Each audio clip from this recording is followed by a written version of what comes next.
Hi, welcome and welcome back. I hope you're doing well. It's Black Friday and there's a lot going on. There are a lot of deals out there. There's a lot of money flowing throughout the market. And if you trade in the stock market, there was a big dip in the market today. So hopefully you bought it if it was on your list of things to get. At any rate, I thought that it would be timely to talk about narcissists and money. And I have a few things that I wanted to share about that, and that includes just some of the ways that money plays a role in the behavior of narcissists, the significance of money for the narcissist. Also, I wanted to share an email that I found in the archives from my dad that has to do with money, and give you some specific examples to really help to educate you, to really heighten your awareness, and to help connect the dots in terms of narcissists and their behavior around money. So in general, money serves as an outward form of validation for the narcissist.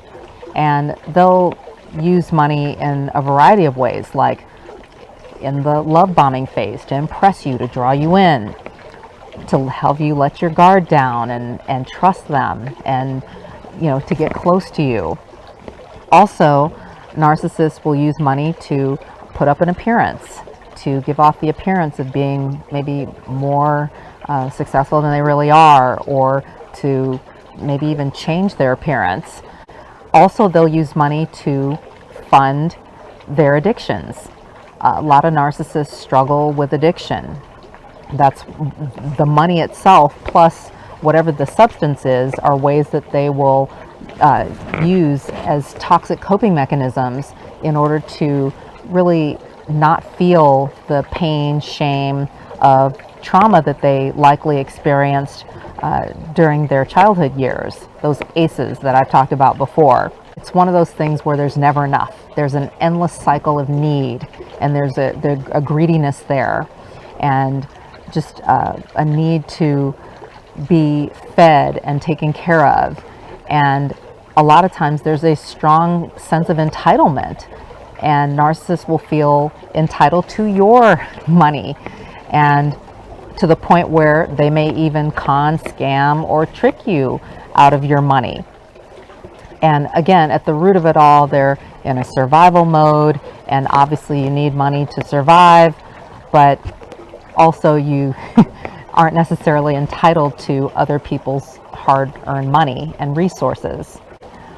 A lot of times when narcissists lose sources of supply, they are scrambling because they've maybe become accustomed to a certain lifestyle or a certain standard of living, or they've gotten comfortable. And narcissists can be very financially abusive to their partners, and that's, or even to their children if they're a narcissistic parent, and they may even steal money from their kids, or take their kids' money, or have their kids hand over material items that have been given to them as gifts, but hand them over to the narcissistic parent and for safekeeping. But really, there's a sense of entitlement there, and the narcissistic parent will feed off of, spouses, children, and other people. So just something to be aware of, and maybe you've experienced some of these things. One of the things that I dealt with was my dad harassing us for money, and he struggled with addiction, as I mentioned before, but he would contact us. At one point, he would contact us at all hours of the night with these wild stories of, work truck breaking down, or, just some kind of crisis, and this urgent need for us to wire money to him, these large amounts of money. And we couldn't make sense of the stories. It was very confusing, and it just was very unclear. We didn't have a lot of details or documentation to really support what he was saying. Just these frantic phone calls in the middle of the night and during the day, and with begging, pleading, and asking us and coming back and asking again, and expressing desperation and a rush to, or a deadline to have a certain amount of money to take care of something, and just all very chaotic and confusing. And I'll be honest with you, for me, it was upsetting to the point where it like gave me like just stomach upset, and I just couldn't, I was so stressed out, and I had to just turn over the phone to my husband and let him have the conversation, because I just couldn't do it. It was just too much for me. And it's really sad, really unfortunate. But later in my dad's life, he reached out. There were a couple times when he reached out to us. One, he had gotten this new job, and there was again a sense of urgency where, hey, I got this job and I have to make these sales and blah blah blah blah blah. And when I went to ask questions and try to get more information, there just wasn't a lot of information, and he couldn't produce it. And then he's like, well, I'll have you talk to my boss and this and that. And when we finally talked to the boss, like, it was just unclear what was going on. And come to find out later, like, it was a total scam. And I'm sure my dad in his desperation was just trying to make some money, but like, you know, the whole business was just one of those kind of fly-by-night scammy kind of businesses. Anyway, we didn't get involved, but the exchanges and the pressure that I felt from my dad just was a lot. And later, he would contact us again towards the end of his life in kind of a similar situation, but a little bit more humble, but a little bit more desperate. So I share this with you, not to be mean, but hopefully this will help you to identify and navigate these kinds of things, because there's some clues in here that are tells, they're red flags when it comes to dealing with narcissistic family or dealing with narcissists, and also being able to discern like what's really going on. So I'm going to do a little communication breakdown along with this and highlighting some of the issues here around money. This is the email. It says, Dear Leslie, I've called today, 8/17/05, and left a voicemail. That mail concerns itself with an ongoing problem that I have been experiencing for too long. The best part of me is not the final arbiter on matters of my behavior. I do well for periods of time, then there is a problem. I rack my brains for a solution. One idea that occurred to me over the weekend was to turn my financial matters over to someone else. I want you to consider and discuss with your husband the possibility of you taking power of attorney in my financial affairs. I would be delighted to have you accept this position if you are inclined to do so. There is an element of desperation on my side, whether needless or otherwise. Please help. All my love, Dad. And wow. So this email was sent to me 4 months before my dad passed away. And the backstory is, obviously, I've shared before that my dad struggled with addiction, and it was a lot. And after my mom separated with him, he moved to start a new life, and he had some more struggles, just even getting established, getting his footing. And he ended up homeless, and really, it went so far as he even had gotten arrested at one point, but just really kind of a steady decline. And this was literally 4 months before his passing. And there are some things here that I want to highlight. One is the cryptic conversation, cryptic wording. And I've mentioned before that narcissists will use very cryptic language, and just unclear communication is characteristic in narcissistic families, but also in narcissistic individuals. And we all know about word salad too, in arguments. And the dysregulated state of the narcissist really inhibits them from being able to communicate clearly and effectively. And I think also there's a lot of pride in narcissists that keeps them from just being humble and just really spelling things out at a really raw level to where a fifth grader can understand what's going on. So I want to highlight some of that. That's one of the things, is the cryptic language. The ongoing problem reference, that's addiction. the best part of me is not the final arbiter on matters of my behavior. And I don't know if you're familiar with the word arbiter, but an arbiter is a controller or a judge or a master of something. So basically, the translation is, I've been struggling with addiction, and because of that, I have just torched my finances, and I'm realizing that my way's not working. Like I'm about to just blow up my entire account and throw myself even further behind in life if I keep going at this rate. So he reaches out to me to see if we will take power of attorney over his finances. And he says that he's desperate. And let this also give you some perspective on how things kind of end for the narcissist, because again, this is 4 months before he actually passed away. So there's desperation. He's still struggling with the addiction. He hasn't conquered it.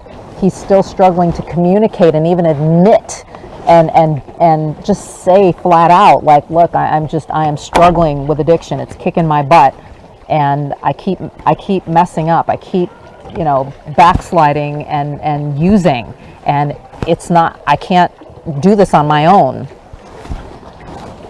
So I did reply to the email. At the time I was starting a sales job, and I just didn't have time to address this properly, but I did talk to my husband, and we made the decision ultimately to not do this, to not take power of attorney. And we had a lot of reasons. One, we were dealing with our own life, and two, we had offered him, our offer to him was to put him in a rehab facility to help him to deal with his addiction, which in our view was the underlying root. I mean, obviously his upbringing and trauma as a child was at the root, but the addiction and the trauma related to that was more the underlying issue, the need for counseling, and really to get into a really strict program to get some help dealing with that and his responses and reactions to things in life. And the other thing was we just didn't want to get caught up in a bunch of mess if something went sideways. It also gave him more access to us. If we had taken power of attorney, then we would have been in more constant communication with him. And I had already put some space there just because of some of the things that had happened before. And it's hard, as a child, it's hard to see your parent go through something like this, or even have to put your foot down, but sometimes it's necessary.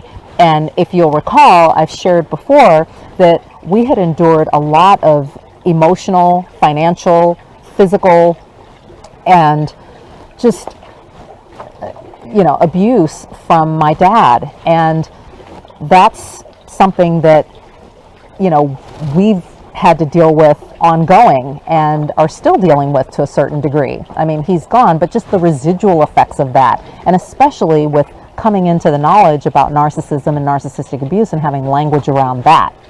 So there's a lot there. And even my mother, it took her a long time to cut him off and to separate from him. So there was a lot of damage done already. In fact, one of the reasons that we never bought a home as I was growing up was because my dad had used the funds to fund his addiction, and there was just no money to purchase a home. And it's really unfortunate, because I would have loved if we could have done that. I missed out on a lot of things because we just didn't quite have the space or have the ability to do certain things as I was growing up, because we were kind of living in close quarters. But anyway, I say that to say there's a long history there, and so here he's at the end of his life and he's reaching out for help, but as it turns out, it was kind of too little too late. And I think he also got humbled by, I think he might have spent a night in jail, might have gotten arrested, and that was very humbling for him as well.